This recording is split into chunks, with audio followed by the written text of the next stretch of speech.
ဟုတ်ကဲ့အားလုံးမင်္ဂလာပါဗျာနော်အားလုံးမင်္ဂလာပါနော်ကျွန်တော်ခုပြပေးမယ့် site ကသူကတစ်ခုံအားနော်တစ်ခုံအားထွက်တဲ့ site ကလေးကိုပြပေးမှာဖြစ်တယ်နော်ဒီဘက်မှာကျွန်တော်တို့ကတစ်လုံးကင်ကစားမယ်နော်ပြောင်းနေတဲ့တစ်ကိုဒီဘက်မှာစပြီးကင်ကစားမယ်နော်ပြောင်းအဲကြောင့်မလို့တစ်ပါတဲ့ကဏ္ဍတစ်ခုံဆိုတဲ့ကဏ္ဍလေးကိုချပြပေးမှာဖြစ်တယ်နော်အားလုံးကြည့်အောင်နော်နှုတ်မှာမင်္ဂလာကဏ္ဍမှာကွာပေါင်းချင်းရှစ်တယ်နော်နှုတ်မင်္ဂလာကဏ္ဍမှာကွာပေါင်းချင်းရှစ်အဲ့ဒီရှစ်သူ့အောက်တစ်ပွဲနှစ်ပွဲကြော်လိုက်တာနဲ့အဲ့ရှစ်ကပါပါဘူး၃နောက်ပဲနော်ရှစ်ကပါ3နောက်ပဲနော်အဲ့ဒီ3နောက်ပဲကနောက်နေ့နှုတ်မင်္ဂလာကဏ္ဍမှာကွာပေါင်းချင်းရှစ်ကပေးမှာဗရိတ်3လို့တက်ရိုက်နော်ဗရိတ်3လို့တက်ရိုက်ဒါပထမကနော်နောက်ဒုတိယကကြည့်ရအောင်နော်ဒုတိယကဒီမှာရှိမယ်နှုတ်မင်္ဂလာကဏ္ဍမှာကွာပေါင်းချင်းရှစ်နော်အဲ့ကွာပေါင်းချင်းရှစ်ကပါပါဘူးသူ့အောက်တစ်ပွဲနှစ်ပွဲကြော်မှာ3နောက်ပဲအဲ့3နောက်ပဲဒီနောက်နှစ်နှုတ်မင်္ဂလာကဏ္ဍမှာဗရိတ်3လို့တက်ရိုက်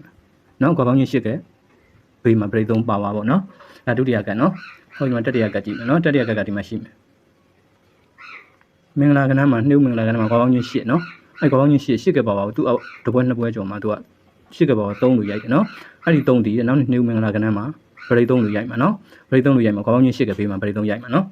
ဟုတ်ပြီဒါပထမကကိုပြန်သွားမယ်နော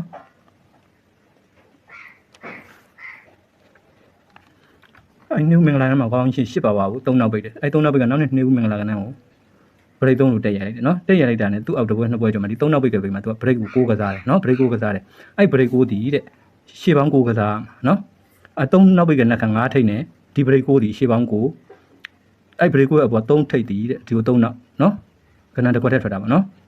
်ဗရိတ်6ပြီးတော့ဒုတိယကမှာကျတော့ဗရိတ်10လာမယ်နော်ဒုတိယကကျတော့သူကအဲ့လိုပဲနှုတ်မင်္ဂလာကဏ္ဍမှာကွာပေါင်းချင်း8တယ်နော်8ကပါပါဘူးအောက်တစ်ပွဲနှစ်ပွဲကြော်မှာ3နောက်ပိတ်တယ်နောက်နှစ်မင်္ဂလာကဏ္ဍမှာအဲ့3ကဗရိတ်3လို့တက်ရိုက်တယ်ရိုက်လိုက်တယ်သူ့အောက်တစ်ပွဲနှစ်ပွဲကြော်မှာဗရိတ်ပထမကမှာဗရိတ်8ဒုတိယကမှာပထမကမှာဗရိတ်9ဒုတိယကမှာဗရိတ်10နော်အဲ့ဒီဗရိတ်10ဒီတဲ့ရှေ့ပေါင်း10လို့ရိုက်ရမှာနော်ရှေ့ပေါင်း10လို့ရိုက်တဲ့အချိန်မှာသူ3နောက်ပိတ်ကနှက်ခ5ထိပ်ပုံတင်နေပဲနော်3နောက်ပိတ်ကနှက်ခ5ထိပ်ပုံတင်နေဗရိတ်10ဒီရှေ့ပေါင်း10အဲ့ဒီအချိန်မှာဗရိတ်10အပေါ်က9ထိပ်ကြီးက9နောက်ပိတ်နေနော်ခဏတစ်ခွက်တည်းထွက်တာပေါ့နော်ဟုတ်တတိယကကြည့်ရအောင်တတိယကဒီမှာရှိမယ်နော်ခေါင်းပေါင်းချင်းရှစ်သူ့အောက်တစ်ပွဲနှစ်ပွဲကျော်မှာ8ပါပါ3နောက်ပိတ်တယ်အဲ့3နောက်ပိတ်ဒီနောက်နှစ်နှုတ်မင်္ဂလာကဏ္ဍမှာဗရိတ်3လို့တက်ရိုက်တယ်တက်ရိုက်ပြီးတာနဲ့သူ့အောက်တစ်ပွဲနှစ်ပွဲကျော်မှာပထမကမှာဗရိတ်9ဒုတိယကမှာဗရိတ်3ညာဒုတိယတတိယကမှာဗရိတ်10နဲ့လာတယ်နော်ဟုတ်ပြီအဲ့ဗရိတ်1ဒီတဲ့ရှေ့ပေါင်း1လို့ရိုက်ရမှာနော်ဒီပွဲမှာအဲ့ဗရိတ်1ဒီရှေ့ပေါင်း1အဲ့ရှေ့ပေါင်း1ရိုက်တဲ့အချိန်မှာလည်းသူက3နောက်ပိတ်ကနှက်ခ5ထိပ်ပုံတင်နေပဲနော်ရှေ့ဗရိတ်1ဒီရှေ့ပေါင်း1ရိုက်ရမယ်ရိုက်တဲ့အချိန်မှာ3နောက်ပိတ်ကနှက်ခ5ထိပ်ပုံတင်နေပဲရိုက်တယ်အဲ့ဒီ break ကပေါ်3ထိပ်စီက3နောက်ပိတ်ပြန်ကြတစ်ခွက်ထက်ထွက်တာနော်ဟုတ်ပြီအဲ့ဆိုရင်အဲ့နှစ်ထဲမှာ तू ကဘာတွေလိုက်ကစားလဲဆိုတော့ तू ကစားခဲ့ပြီးဒါတွေကစားခဲ့ပြီးတဲ့ခါကျတော့ तू အဲ့နှစ်ထဲမှာဒီကွာပေါင်းချင်း8ပါပါ3နောက်ပိတ်နှုတ်မှာ break 3လို့တက်ရိုက်လိုက်တာနဲ့တဲ့အဲ့နှစ်ထဲမှာနောက်ထပ် break 3ကဏ္ဍတစ်ခွက်6-3ခုဆိုတာလိုက်ထွက်တယ်နော်အဲ့နှစ်ထဲမှာနောက်ထပ် break 3ကဏ္ဍတစ်ခွက်6-3ခုလိုက်ထွက်တယ်ထွက်ပြီးတာနဲ့တစ်ခုဆိုတဲ့ကဏ္ဍ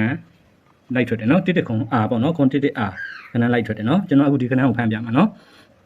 သူက6-3ခုတစ်ခွက်ထွက်ရမယ်ခွန်တစ်လိုက်ထွက်ရမယ်နော်အဲ့ဒုတိယကံမှာလည်းသူအဲ့တိုင်းပဲနော်ဒုတိယကံမှာလည်းသူကနှုတ်မင်္ဂလာမှာကွာ8ပါပါအောက်3နောက်ပိတ်အဲ့3ကဗရိတ်3လို့တက်ရိုက်တာနဲ့အဲ့ဒီထဲမှာတဲ့နောက်ထပ်ဗရိတ်3ကဏ္ဍတစ်ခွက်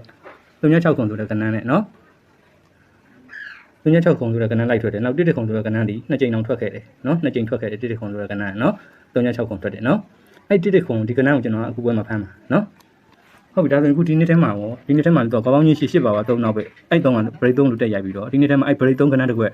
36ခုနဲ့1ခုနှစ်ခွက်စလုံးမလာသေးဘူးเนาะအခုချိန်ထိမလာသေးဘူးเนาะအဲ့ဒါကြောင့်36ခုနဲ့1ခုဆိုတဲ့ကဏ္ဍဒီနေ့ထဲမှာလိုက်ထွက်ပေးရမှာเนาะ36ခုနဲ့1ခုဆိုတဲ့ကဏ္ဍနှစ်ခွက်ကဒီနေ့ထဲမှာလိုက်ထွက်ပေးရမှာအခုဒီတစ်ခွက်မှမလာသေးဘူးเนาะအဲ့တော့1ခုဆိုတဲ့ကဏ္ဍတစ်ခွက်ကိုကျွန်တော်အခုပွဲမှာဖမ်းပြမှာเนาะဟုတ်ပြီအဲ့ဒါဆိုရင်အဲ့ဒီမှာသူက1ခုဆိုတဲ့ကဏ္ဍဘယ်လိုထွက်လာမလဲဆိုတော့1ခုဆိုအဲ့ဒီထဲမှာ36ခုထွက်မယ်ဗရိတ်1ခုထွက်မယ်အဲ့1ခုဆိုတဲ့ကဏ္ဍထွက်တော့မယ်ဆိုရင်တဲ့သူကအဲ့1ခုဆိုတဲ့ကဏ္ဍပထမကမှာနော်1ခုဆိုတဲ့ကဏ္ဍထွက်တော့မယ်ဆိုရင်သူကသူ့ဘေးမှာ break 9တဲ့နော် break 9 6ထိပ်စီနော်6ထိပ်စီအဲ့ဒီအောက်မှာသူကထွက်တာနော် break 9ဒုတိယကကြရင် break 8တတိယကကြရင် break 9လာမှာနော်အဲ့တော့ break 9 6ထိပ်စီနော် break 9 6ထိပ်စီလို့ခံပြီးကမှသူ့အောက်မှာထွက်တာအဲ့ဒီ6ထိပ်စီတွေလည်းတခြားမရဘူးနော် break 9ခံထားတဲ့ကောင်နဲ့သူက break 3နဲ့နော်3 break 4 break နော်3 break က4 break ကဒီ9 break ကဇောင်းပရိတ်3ခုပေါင်းရင်6ဖြစ်ပြီးကမှအဲ့6ကဒီကို6ထက်ရိုက်ရမှာเนาะရိုက်ပြီးကမှသူကကြာမှာဒီ6တွေမှာတော့အဲ့စနစ်မဟုတ်ဘူးเนาะဒီ6တွေမှာတော့အဲ့စနစ်နဲ့ပရိတ်3ခုပေါင်းရင်6ဖြစ်ပြီးမှထိုင်တာမဟုတ်တဲ့အတွက်ဒီမှာမကြဘူးเนาะဒီပွဲစဉ်တွေမှာပရိတ်6လည်းဖြစ်ရမယ်เนาะ9ပြီး8ပြီးခွန်အဲ့လိုမျိုးစီနီယာလာမှာပရိတ်ကเนาะအဲ့ပရိတ်6ရဲ့ပရိတ်4ရဲ့ပရိတ်3ပဲ3 4 9ဆိုတဲ့ပရိတ်3ခုပေါင်းရင်6ဒီ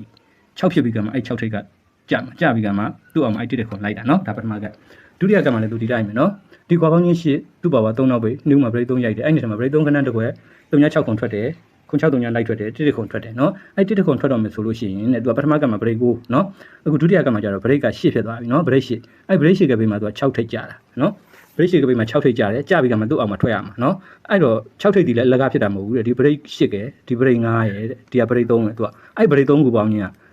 6ဖြစ်နေရမှာနော်အဲ့တော့ break 3ပဲ break 9ရဲ့ break 8ကအဲ့ break 3ခုပေါင်းချင်း6က6ထိပ်လို့တက်ရိုက်ပြီးကမှဒီမှာလိုက်ထွက်ရတယ်နော်ဟုတ်ပြီဒါဆိုတတိယကမှဒီတိုင်းပဲကွာရှိက8ပါပါ3နောက်ပဲအဲ့3နောက်က break 3ကြာနော်ကြာပြန်နဲ့အဲ့ဒီတည်းမှာ break 3ခဏတစ်ခွက်ကျွန်တော်တို့3.6ခုဆိုတဲ့ခဏထွက်ဖို့ရှိတယ်1ခုထွက်ဖို့ရှိတယ်နော်အဲ့ဒီထဲမှာ1ခုကျွန်တော်ဒီပွဲမှာဖမ်းမယ်နော်ဘာကြောင့်ဒီလိုပွဲမှာ1ခုဖမ်းမလဲဆိုတော့ပထမကမှာ break ကိုဒုတိယကမှာ break 8ခုတတိယကမှာ break ခွန်နော် break က senior ထောက်လာနော်သူ့ဘေးမှာ6ထိပ်ကလည်းကြာသွားပြီနော် break ခွန်ရဲ့ဘေးမှာ6ထိပ်ကြာသွားပြီအဲ့အောင်မှာသူ1ခုဆိုတဲ့ခဏလိုက်ထွက်ပေးရမှာနော်ဒီ1ခုဘာကြောင့်လဲဆိုအဲ့ခွန်ဖြစ်တဲ့အချိန်မှာလည်းပဲသူ break 3ခုက4ရဲ့ break 4 break 5ရဲ့break ခွန်ပေါင်းရင် break 3ခုပေါင်းရင်6ဖြစ်ရမှာနော်အဲ့လို6ဖြစ်ပြီးကမှတဲ့သူအဲ့6က6ထိပ်ကြပြီးကမှသူကအဲ့1ခုဆိုတော့လိုက်ထွက်ရမှာနော်ဒီအပေါ်ဒီမှာတော့6ထိပ်ဖြစ်တယ်နော်6ထိပ်ဖြစ်တယ်ဘာလို့မကြလဲဆိုတော့ break ခွန်လည်းမဖြစ်ဘူး break 3ခုပေါင်းရင်လည်းခွန်လေးဆိုတော့မဖြစ်ဘူးနော်ဒါကြောင့်သူကမကြတာနော် break 3ခုပေါင်းရင်6မဖြစ်တဲ့အတွက်မကြတာနော်နောက်ဥပမာလည်းပဲ6ထိပ်ကတခါထွက်သေးတယ်နော်ဒီမှာလည်း6ထိပ်ထွက်တယ်ဒါပေမဲ့ break ခွန်မဖြစ်ဘူးနော်သူက break ခွန်ရဲ့ဘေးမှာ6ထိပ်လည်းဖြစ်ရမယ်ပထမ break ကိုဒုတိယက break ရှိတတိယကမှာ break ခွန်ရဲ့ဘေးက6ထိပ်လည်းဖြစ်ရမယ်အဲ့ break 3ခုပေါင်းရင်6ကလည်း6ထိပ်ဖြစ်နေရမှာနော်အဲ့ကြမှာသူကထွက်ရမှာနော်အဲ့တော့အဲ့စနစ်ကဒီမှာမှလာဖြစ်တာနော်အခုဒီကြကမှာသူကပထမကမှာ break ကိုဒုတိယကမှာ break ရှိအခုတတိယကမှာ break ခွန်ဖြစ်ပြီး6ထိပ်လည်းလာကြပြီအဲ့6ထိပ်ဒီလည်းပဲ break 3ခုပေါင်းရင်ဇောင်းပေါင်းရင်ဒီ break ခွန်ပေါင်းရင် break 3ခုပေါင်းရင်ဇောင်းပေါင်းရင်6ဖြစ်ပြီးကမှာ6ထိပ်ကြပြီးကမှာအဲ့1ခွန်ဆိုတဲ့ကဏ္ဍကိုကစားပေးရမှာနော်အဲ့တော့ဒီဘက်မှာကျွန်တော်တို့က1ခွန်အားပေါ့နော်1ခွန်အားဆိုတဲ့ကဏ္ဍလေးကိုကျွန်တော်ထုတ်ပေးလိုက်တယ်နော်ကျွန်တော်ကြိုက်တာတော့1ခွန်1လို့ကြိုက်တယ်နော်အထိုင်ကိုကျွန်တော်ကြိုက်တာတော့1ခွန်1ပေါ့နော်1ခွန်1အားထိုးထားတဲ့လူကတော့အခုဆိုတော့3ခွက်ဆိုတော့အားလိုက်ပေါ့ဗျာနော်အားမမှားပါဘူးဗျာနော်ဟုတ်ကဲ့အားလုံးပဲနော်ခုလက်နော်ကံကောင်းကြပါသေးဗျာနော်